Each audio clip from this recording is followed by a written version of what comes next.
ஒரே ஒரு நோக்கத்திற்காக இந்த ஜமாத்திற்கு வந்தவர்கள், இந்த ஜமாத்திற்குள்ளே தன்னை நுழைத்துக் கொண்டவர்களை தவிர வேறு எந்த நோக்கத்திற்கு வந்தவர்களும் இந்த ஜமாத்திலே நீடித்து இருக்க இயலாது. என்ன அந்த ஒரு நோக்கம்? இந்த உலகத்திற்கு நாம் அனுப்பப்பட்டிருக்கிறது ஒரு பரீட்சை கூடத்திற்கு அனுப்பப்பட்டிருக்கிறோம்.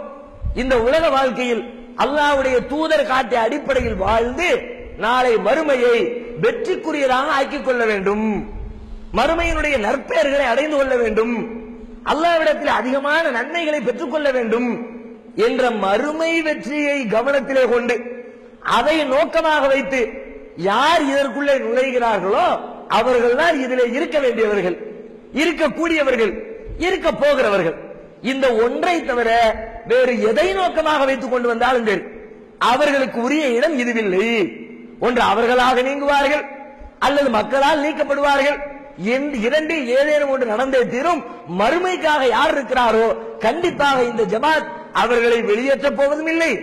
ஒருவேளை அவரை வெளியேற்றக்கூடிய சூழ்நிலை வந்தாலும் கால்களை கட்டிப்பிடித்து கம்புகிற நன்றியுடைய நாயை போல நீங்களே துரத்தி அடித்தாலும் நான் இந்த ஜமாத்தை விட்டு வெளியேற தயாரில்லை என்று இதையே கட்டிக்கொண்டு அழுவார்.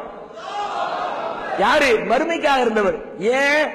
இந்த ஜமாத்தில் இருக்கிறதுனால மறுமை நன்மை அவ்வளவு நன்மை. உலக நன்மை ஒண்ணுமே கிடையாது. மறுமை நன்மை எடுத்துக்கொண்டால் அவ்வளவு அதிகமான நன்மை. வேற எந்த ஜமாத்தோடு ஒப்பிட்டு பார்த்தாலும் அல்லாஹ்வுடைய கிருபையினால் இந்த ஜமாத்திலே இருப்பதற்காக வேண்டி காலர் தூக்கி பெருமை அடிக்கிறோமோ இல்லையோ நம்முடைய உள்ளத்திற்குள்ளே மகிழ்ச்சி கொள்ள முடியும், அல்லாஹ்வுக்கு நன்றி செலுத்த முடியும். யா அல்லாஹ், இந்த ஜமாத்திலே என்னை கொண்டு வந்து சேர்த்ததற்கு உனக்கே எல்லா புகழும் என்று அல்லாஹ்வுக்கு நன்றி செலுத்தக்கூடிய ஒரு நல்ல ஒரு அமைப்பிலே, நல்லது ஒரு ஜமாத்திலே அல்லாஹ் நம்மை அங்கம் வைக்க வைத்திருக்கிறார்.